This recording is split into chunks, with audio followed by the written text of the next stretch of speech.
जो ये मोहल्ला है निराला नगर, तो इसमें ज़रूरत थी कि एक काबिल डॉक्टर हों, ताकि अगल बगल के जितने भी एरिया बहुत आबादी वाली है, तो यहाँ पे इन लोगों का सेवा का मौका मिलेगा। और मैं भी चाहूँगी कि लोग आके यहाँ मोहल्ले के लोग आके अपने घर के डॉक्टर से ट्रीटमेंट कराएं, तो मुझे खुशी होगी। यहाँ पे मैं बहुत सारे ऐसे बच्चों को देख रहा हूँ जो कि अपाहिज हैं, जो बोल नहीं सकते, उठ नहीं सकते, बैठ नहीं सकते, बातचीत नहीं कर पाते, पैर से अपाहिज हैं। वो किस लिए हैं? क्योंकि वो उनको प्रॉपर केयर बर्थ के टाइम पे नहीं मिला उनको। वो सेरेब्रल पैल्सी के शिकार हो चुके हैं। जहाँ पे आपकी डिलीवरी होती है, उसी डॉक्टर से पूछिए, अपने गायनेकोलॉजिस्ट से पूछिए कि आपके पास बच्चे के डॉक्टर की सुविधा है, तभी हम अपनी डिलीवरी यहाँ कराएंगे, नहीं तो नहीं कराएंगे। तो ये कॉन्सेप्ट होना चाहिए। हमारे पास दोनों है। हमारे पास जो गायनेकोलॉजिस्ट हैं डॉक्टर खुशबू, ये तभी डिलीवरी कराती हैं जब मैं वहाँ प्रेजेंट होता हूँ। अगर मैं बाई चांस अपनी किसी ड्यूटी पे हूँ या कहीं और हूँ, तो दूसरे पीडियाट्रिशियन को ही जो आसपास के हैं उनको बुलाया जाता है, तभी डिलीवरी कंडक्ट किया जाता है, नॉर्मल हो या सिजेरियन हो। मैं doctor Khushboo Singh, obstetrician and gynaecologist, Maulana Azad medical college से मैंने अपना MBBS और MS किया है। उसके बाद मैंने DNB किया और लैप्रोस्कोपी में एक फेलोशिप किया हुआ है। और तब पहले कुछ समय मैंने अपना दिल्ली में प्रैक्टिस किया और अब मैं यहाँ पे अपने सिवान में अपनी सर्विसेज दे रही हूँ। जी मैडम, आज जो मातृ छाया डॉक्टर खुशबू मैडम और डॉक्टर सचिन सर की ओर से सिवान के निराला नगर में जो मेडिकल कैंप ऑर्गेनाइज किया गया, इसका क्या मकसद है?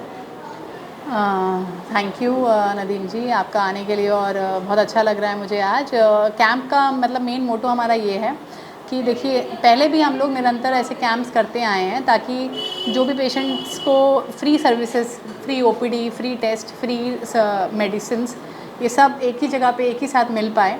तो ऐसी सुविधा मरीज़ को टाइमली मिलते रहना चाहिए। हमेशा हम लोगों को ये चीज़ें करते रहने से एक सोशल मैसेज भी हमारा जाता है कि ताकि ये चीज़ें आगे बढ़ती जाएं और हम भी पेशेंट से जुड़ सकें और पेशेंट्स हम लोगों से जुड़ सकें। मैडम, ये फ्री मेडिकल कैंप हर बार होता है या नहीं, यहाँ पे हमारी खुद के क्लिनिकल सेटअप में तो पहली बार है। अदरवाइज जी, हमने थोड़ा सा आगे जाके मतलब अलग अलग जगहें पे तो हमने बहुत सारे कैंप अभी तक किए हैं, बहुत सारे स्कूल्स में कैंप किए हैं, बहुत सारी लोकल लोकेशंस पे हमने कैंप किए हैं, पर अपने घर पे मेडिकल कैंप हमने पहली बार किया है। तो यहाँ पर, क्योंकि आप दोनों लोग सिवान सिटी हॉस्पिटल से आप लोग जुड़े हुए हैं, जी, तो इस जगह पे आप लोग कब सर्विस देती हैं और सिवान सिटी हॉस्पिटल में कब? जी, सिटी में मतलब सुबह 10 बजे से लेकर शाम के 5 से 6 बजे तक मैं वहीं पे रहती हूँ। कभी कभी सुबह पेशेंट्स को दिखाना होता है। यहाँ के जितने भी एरिया के पेशेंट्स हैं वो कई बार वहाँ नहीं जाना चाहते हैं, तो हम लोग 10 बजे से पहले कोशिश करते हैं कि उन पेशेंट्स को यहाँ देख लें। या फिर शाम के समय में कई बार पेशेंट 7 बजे या 8 बजे कहीं बहुत दूर से आता है, तो वो बोलता है कि मैडम मिलना ही है, तो हम शाम के समय में कोशिश करते हैं कि यहाँ पे पेशेंट्स देख लें। पर अगर पेशेंट को एडमिशन की या फिर कोई लंबे इलाज की ज़रूरत पड़ती है, तो हम लोग सिटी में उनको एडमिट करते हैं और वहाँ पे हम लोग अपना पूरा ट्रीटमेंट करते हैं। बट इमरजेंसी और OPD हम कोशिश करते हैं कि यहाँ पे सब हो पाए।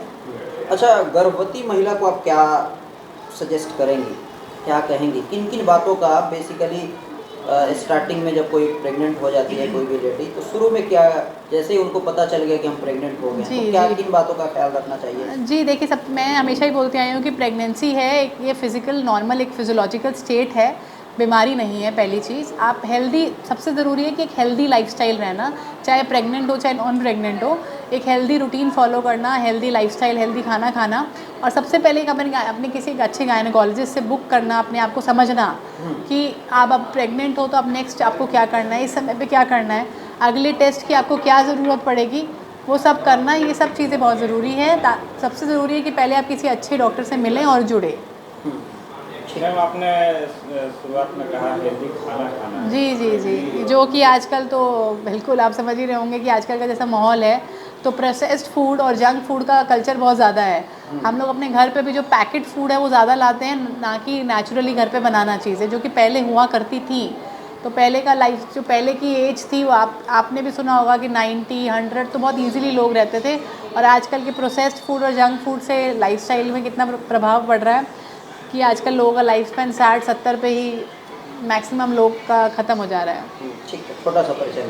जी, मैं doctor Khushboo Singh, obstetrician and gynaecologist, Maulana Azad medical college से मैंने अपना MBBS और MS किया है। उसके बाद मैंने DNB किया और लैप्रोस्कोपी में एक फेलोशिप किया हुआ है। और तब पहले कुछ समय मैंने अपना दिल्ली में प्रैक्टिस किया और अब मैं यहाँ पे अपने सिवान में अपनी सर्विसेज दे रही हूँ। का परिचय के साथ स्टार्ट किया जाए। मेरा नाम डॉक्टर सचिन कुमार सिंह, नवजात शिशु एवं बाल रोग विशेषज्ञ। मैंने अपनी MBBS की पढ़ाई UCMS दिल्ली से की और मौलाना आजाद से मैंने अपना पोस्ट ग्रेजुएशन किया है। फिर मैंने DNB अपना किया है फोर्टिस एस्कॉर्ट से। फिर वहाँ मैं दिल्ली में कंसल्टेंट था। अभी मैं अपने सिवान अपने होम टाउन आ गया हूँ और 1.5 साल से यहाँ पे लोगों को सेवा दे रहा हूँ। जी। मैडम ने सारी चीज़ें बता दिया है कैंप के बारे में, और फ्री में दवाई भी दिया जा रहा है, सारी चीज़ें फ्री में हो रहा है। आप बच्चों के बारे में क्या सजेस्ट करेंगे, क्योंकि एक आप बच्चों के डॉक्टर हैं, क्या कहेंगे सर? बच्चों का जैसे ही डिलीवरी हो जाता है तो उसके बाद किसी बच्चे के डॉक्टर के पास फ़ौरन जाना होता है। बच्चे का सबसे बड़ा कॉन्सेप्ट जो आजकल जो यहाँ पे सिवान में है या छोटी जगहों पे है कि बच्चे का डिलीवरी हो जाता है तब बच्चे के डॉक्टर के पास जाना होता है, ये सबसे बड़ा गलत कॉन्सेप्ट है। जब बच्चे का जन्म होता है, पैदा होता है, उस समय पे ही एक बच्चे का डॉक्टर वहाँ पे मौजूद होना चाहिए।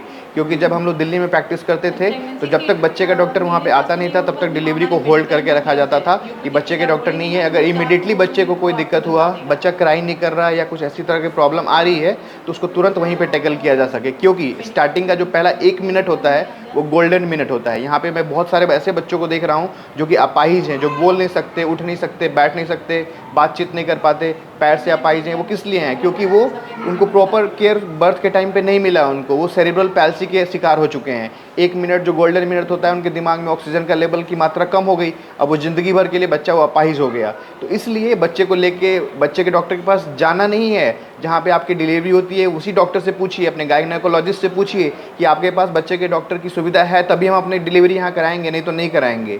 तो ये कॉन्सेप्ट होना चाहिए। आपके यहाँ मातृ छाया यानी दोनों चीज़, आप लोग हस्बैंड वाइफ हैं? जी जी, तो ये दोनों चीज़ें हमारे पास दोनों है। हमारे पास जो गायनेकोलॉजिस्ट हैं डॉक्टर खुशबू, ये तभी डिलीवरी कराती हैं जब मैं वहाँ प्रेजेंट होता हूँ। अगर मैं बाई चांस अपनी किसी ड्यूटी पे हूँ या कहीं और हूँ तो दूसरे पीडियाट्रिशियन को ही जो आसपास के हैं उनको बुलाया जाता है, तभी डिलीवरी कंडक्ट किया जाता है, नॉर्मल हो या सिजेरियन हो। पैदा लेते ही उनको जॉन्डिस का शिकार हो जाते हैं बच्चे, कई बच्चे वेंटिलेटर पे चले जाते हैं, उनके बारे में क्या?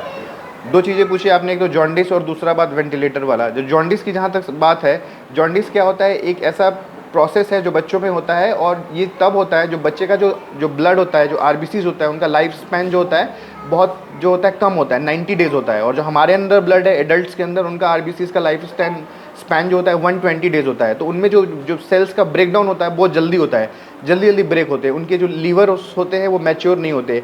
जो भी सेल्स हमारी बॉडी में ब्रेक करते हैं उसको जो लीवर होता है वो क्लियर आउट करता है हमारी बॉडी से।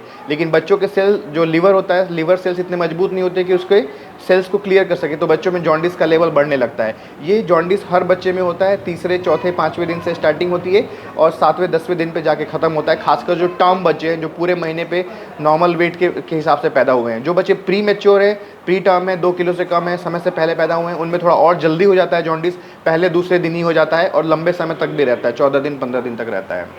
अच्छा, मातृ छाया सर आप लोगों ने नाम क्यों रखा है? मातृ छाया मैंने अपनी माँ से इंस्पायर होकर रखा है। पहली चीज़ तो मेरी माँ ने एक ANM थी, नर्स थी, और उन्होंने इस फील्ड से रहकर काफ़ी कुछ काम किया हुआ है ना। तो उन्होंने अपना पूरा लाइफ स्पैन सिवान सदर में भी थी, वो पोस्टेड रही हैं, रिटायर हुई हैं, और पूरा लाइफ उन्होंने सारी डिलीवरीज वगैरह हर तरह से मतलब यहाँ के लोगों की सेवा की है। तो एक तो उनसे इंस्पायर्ड है, और दूसरा जो हमारा डिपार्टमेंट है मदर और चाइल्ड से रिलेटेड है, ताकि हम उनको मदर और चाइल्ड को एक माँ की छाया की तरह से केयर दे सके, इसलिए इसका नाम मातृ छाया रखा गया है। बहुत बहुत शुक्रिया जी। मैडम, आज आप अपने पड़ोस में आई हैं? हाँ, तो इस पड़ोस क्या है, मोहल्ला है हमारा जी जी। डॉक्टर खुशबू मैडम हैं, गायनी की डॉक्टर हैं, जी जी। क्या कहेंगी? और इनके हस्बैंड जो पीडियाट्रिशियन हैं, बच्चों के डॉक्टर हैं, डॉक्टर सचिन। तो बहुत अच्छी बात है कि इधर हम लोग का जो ये मोहल्ला है निराला नगर, तो इसमें ज़रूरत थी कि एक काबिल डॉक्टर हों, ताकि अगल बगल के जितने भी एरिया बहुत आबादी वाली है तो यहाँ पे इन लोगों का सेवा का मौका मिलेगा। और मैं भी चाहूँगी कि लोग आके यहाँ मोहल्ले के लोग आके अपने घर के डॉक्टर से ट्रीटमेंट कराएं तो मुझे खुशी होगी जी। और क्या कहेंगे आसपास सिवान गोपालगंज के जितने सारे जो लोग देख रहे हैं? सभी को मेरे तरफ से हैप्पी दशहरा, हैप्पी दिवाली और है। और मैं चाहती हूँ कि लोग ये सिटी जो हॉस्पिटल है इसमें भी ये लोग सेवा दे रहे हैं तो वहाँ भी मिले, और अगर इमरजेंसी हो यहाँ निराला नगर में इनके अपने आवास पे ही इन लोगों ने क्लिनिक खोल रखा है, तो यहाँ भी आके सेवा लें तो अच्छा लगेगा मुझे।